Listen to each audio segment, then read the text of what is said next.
Hello दोस्तों, मैं Sarla Yadav SY Hindi platform channel पर एक बार फिर से आप सभी का हार्दिक अभिनंदन करती हूं।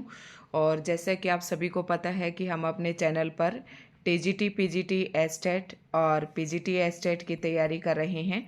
साथ ही HPSC assistant professor, HPSC PGT Hindi और अन्य प्रतियोगी परीक्षाओं के लिए हमारे चैनल पर हिंदी साहित्य पढ़ाया जा रहा है।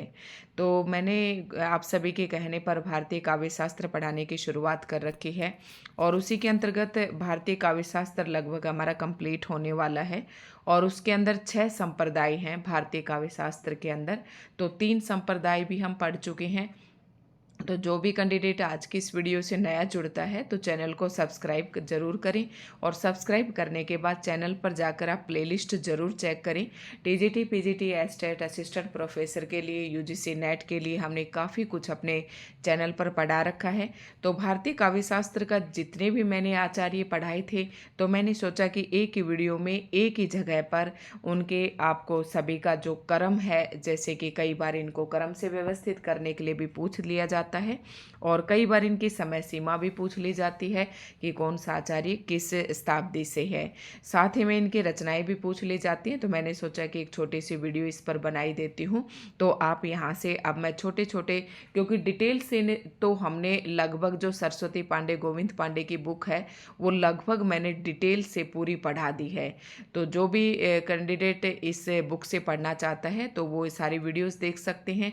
और सारी वीडियोस आपको कहाँ से मिलेगी? TGT PGT एस्टेट 2024 के नाम से मैंने एक प्लेलिस्ट बना रखी है, तो वहाँ पर वो सारी वीडियोस आपको मिल जाएंगे।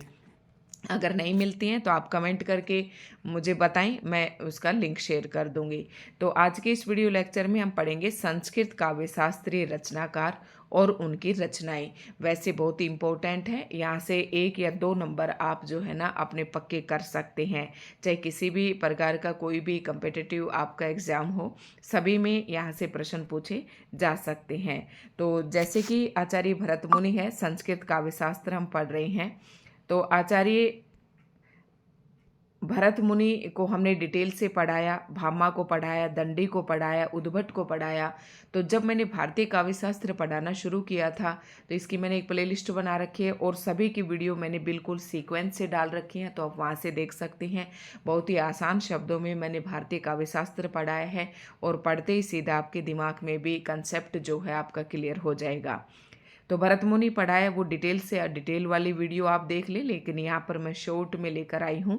तो आचार्य भरत मुनि, ये तो आप सभी को पता होगा कि इन्होंने रस सूत्र दिया था और रस संप्रदाय के प्रवर्तक आचार्य भी इनको माना जाता है। और रस सूत्र से काफ़ी जो है प्रश्न पूछे जाते हैं कि आचार्य भरत मुनि ने जो है रसों की संख्या 8 मानी है। 9वां रस जो है शांत रस उद्भट ने जोड़ा था। ये सारे ने मैंने डिटेल से पढ़ा रखे हैं, ठीक है, तो आप वहाँ से देख सकते हैं। तो आचार्य भरत मुनि, इनका जो समय सीमा है कहीं पर प्रथम शताब्दी, लेकिन इनका समय सीमा जो है दूसरी शताब्दी है। तो वहाँ से आप, और जो सस्पेंस वाली होती है ना, ऐसी परीक्षा में नहीं पूछी जाती हैं। तो इनकी समय सीमा दूसरी शताब्दी मानी जाती है। और इनकी जो प्रमुख रचना है वो नाट्य शास्त्र है। नाट्य शास्त्र के अंतर्गत ही इन्होंने रस सूत्र का एक सिद्धांत दिया था, विभावानुभाव व्यभिचारी भाव संयोगाद्रि निष्पत्ति।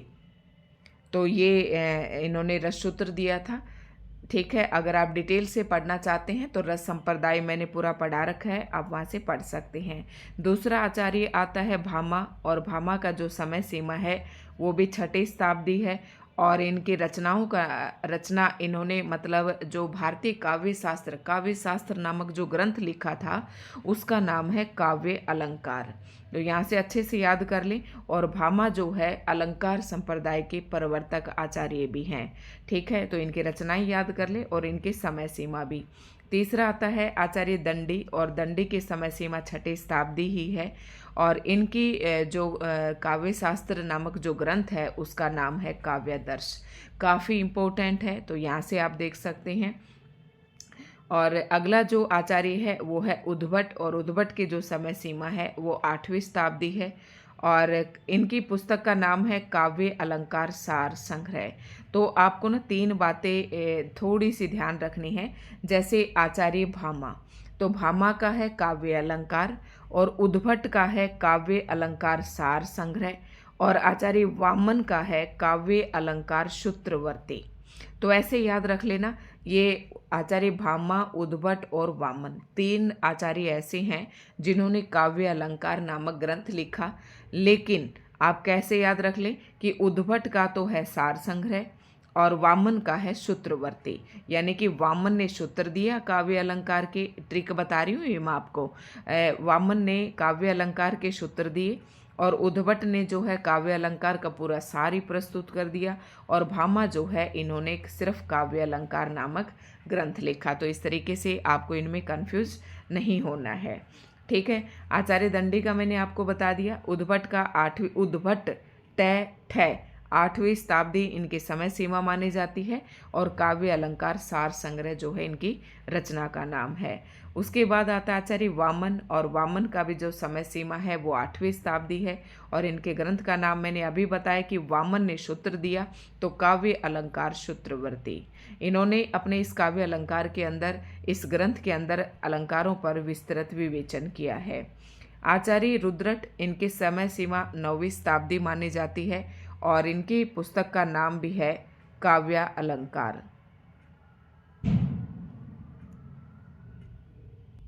तो आचार्य रुद्रट का जो ग्रंथ है उसका नाम भी काव्य अलंकार है और इसमें आपको कंफ्यूज नहीं होना है। थोड़ा सा अगर दोनों का पूछेंगे तो दोनों आपको ऑप्शन में नहीं दिए जाएंगे, ठीक है। जो रुद्रट का काव्य अलंकार है और आचार्य भामा का भी काव्य अलंकार है, तो दोनों आपको ऑप्शन में नहीं दिए जाएंगे। थोड़ा सा इस तरीके से ध्यान रखना है। अगली जो रचना है आनंदवर्धन, और आनंदवर्धन की जो समय सीमा है वो 10वीं शती है और इनकी रचना का नाम है ध्वन्यालोक। इसको कैसे याद रखेंगे? ध आनंदवर्धन तो ध्वन्यालोक, ठीक है। ध्वन्यालोक नामक इन्होंने काव्य शास्त्र नामक ग्रंथ की, काव्य शास्त्र ग्रंथ जो है इनका नाम है ध्वन्यालोक, ठीक है। अगला जो है राजशेखर, और राजशेखर की जो समय सीमा है वो भी 10वीं शती है और इनकी रचना का नाम है काव्य मीमांसा। अगला आचार्य है अभिनव गुप्त, और अभिनव गुप्त का जो समय सीमा है वो भी 10वीं शती है और इनकी रचना का नाम है ध्वन्यालोक लोचन। तो ध्वन्यालोक जो है ये आनंदवर्धन की है और अभिनव गुप्त की जो है ध्वन्यालोक लोचन। तो दोनों में अंतर याद रखना है कि अभिनव गुप्त ये नाम भी बड़ा है तो इनकी रचना भी थोड़ी बड़ी है, आनंदवर्धन जितना है इतना ही बड़ा इनका नाम है, ठीक है। थोड़ी सी ये ट्रिक बता रही हूँ आपको कि आप इसमें कंफ्यूज ना हो। आगे है आचार्य कुंतक, और आचार्य कुंतक की जो समय सीमा है वो भी 10वीं शती है और इनके ग्रंथ का नाम है वक्रोक्ति जीवितम। जैसे कि भारतीय काव्यशास्त्र के अंतर्गत 6 संप्रदाय हैं, तो 6 संप्रदाय के अंदर जो आचार्य कुंतक है इन्होंने वक्रोक्ति नामक संप्रदाय के प्रवर्तक आचार्य माने जाते हैं और इनके ग्रंथ का नाम है वक्रोक्ति जीवितम। अगला जो आचार्य है वो आचार्य धनंजय है और धनंजय की जो समय सीमा है वो 11वीं शती रहने वाली है और इनके ग्रंथ का नाम है दशरूपक। काफ़ी बार पेपर में ये जो रचनाएं हैं ना सीधे तौर पर पूछ ली जाती है कि रचना किसकी है।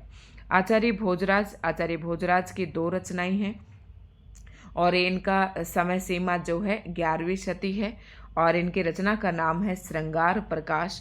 श्रृंगार जो शब्द आप देख रहे हैं यहाँ पर इस पुस्तक में बिल्कुल ये सही लिखा हुआ है। कई बार कई विद्यार्थी श्रृंगार को इस तरीके से लिख देते हैं और नीचे रै भी लगा देते हैं और ऊपर बिंदु, तो ये गलत होता है। देखो जहाँ पर री की मात्रा लगी वो नीचे ये रै नहीं लगता है, तो ये जो शब्द है ना ये बिल्कुल सही लिखा हुआ है। तो आचार्य भोजराज की रचना का नाम है श्रृंगार प्रकाश और सरस्वती कंठाभरण। तो दोनों ही इम्पोर्टेंट रचनाएं हैं, याद रखनी है।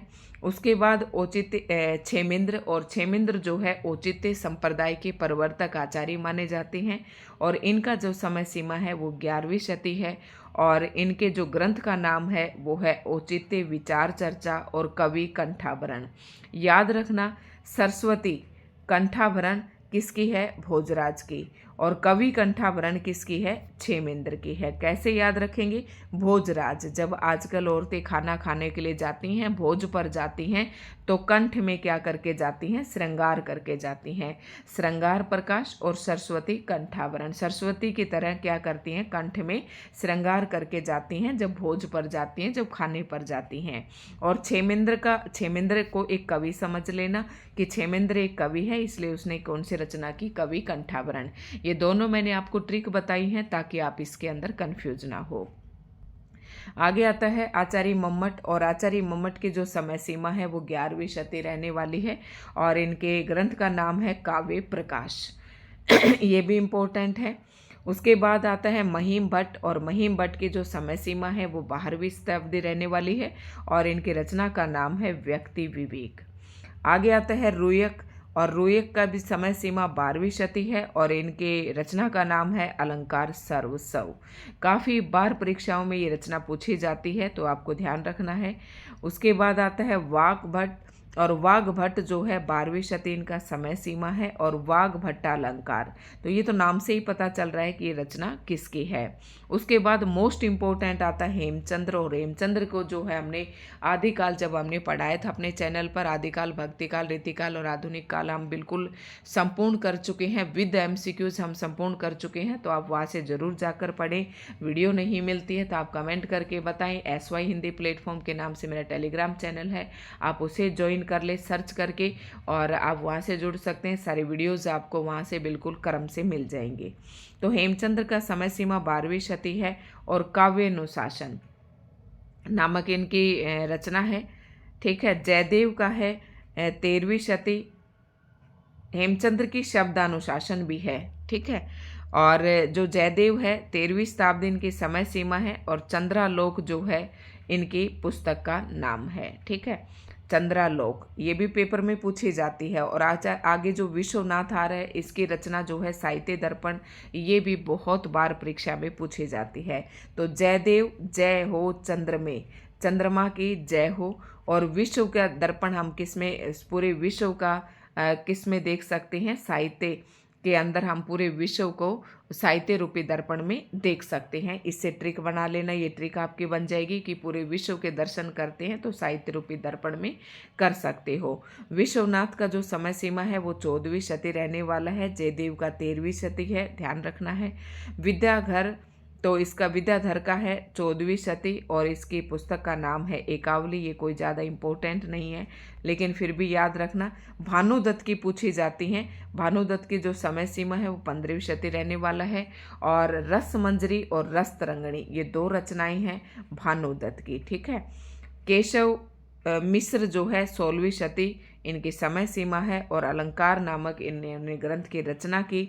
उसके बाद एक बहुत ही इम्पोर्टेंट रचना है जो काफ़ी बार पेपर में पूछी जाती है, तो ये है अप्पे दीक्षित। ये दीक्षित नहीं है, दीक्षित है, कहीं कहीं पर दीक्षित भी लिखा हुआ है, और इनकी जो समय सीमा है वो 16वीं शती है। और ये कुवलयानंद, ये पुस्तक इनकी बहुत बार पेपर में UGC नेट तक के एग्ज़ाम में पूछी जाती है।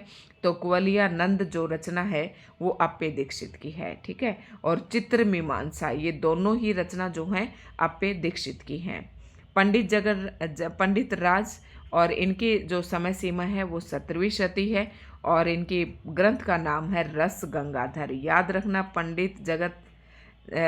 पंडित राज जगन्नाथ या पंडित जगन्नाथ भी आप बोल सकते हैं, ऐसे ये एक ही नाम है, इकट्ठा है, और 17वीं शती इसका समय है, और रस गंगाधर जो है इनकी पुस्तक का नाम है। आगे आता है वेद व्यास। वेद व्यास जी ने अग्निपुराण की रचना की, और महर्षि यास्क जो है निरुक्त, तो ये तो इतना नहीं पूछा जाता है, लेकिन रस गंगाधर ये यहाँ तक की जो रचनाएं हैं वो काफ़ी इम्पोर्टेंट थी। तो ये आप बिल्कुल दोस्तों याद कर लें और अपने नोट्स में इन्हें ऐड कर लें। काफ़ी इम्पोर्टेंट टॉपिक है जो एक ही जगह पर सारी चीज़ आपको दी गई हैं। तो धन्यवाद दोस्तों। आज की वीडियो आपको कैसी लगी कमेंट करके ज़रूर बताएं।